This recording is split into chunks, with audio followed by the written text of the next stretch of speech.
ең қымбатты Қазақстаным. Бұл Қазақстан халқының басты мерекесі.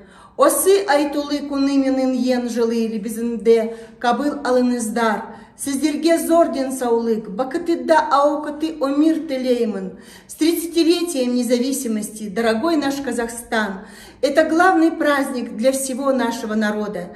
В этот знаменательный день примите самые мои теплые пожелания крепкого здоровья, благополучия и счастливой жизни. Пускай год от года наше государство становится все сильнее, прогрессивнее и богаче.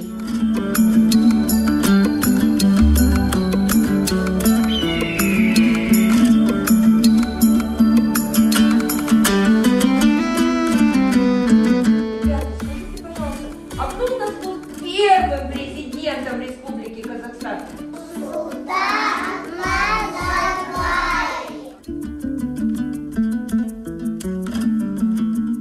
Юхта, еще одна юхта, дорожка, юхта и город.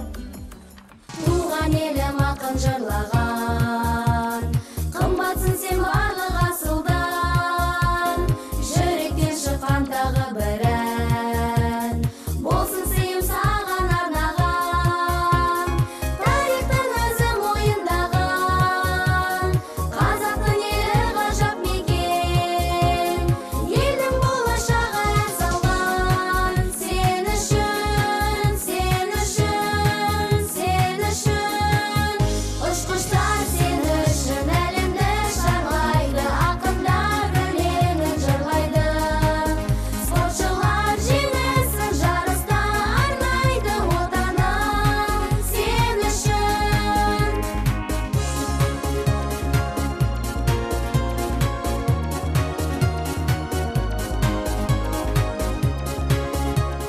Ел тамбасы, елімнің, неткен айбат адимы. Тунығындай көңілді, охтада аспан алимы. Успехов, счастья и добра желаю я от всей души, любви, семейного тепла и в мирном Казахстане жить. Утам, аже, усы, сузы, кате мекен, кате бусани, гевы, зер, димыс, уныс, ата мекен. Утам, аже,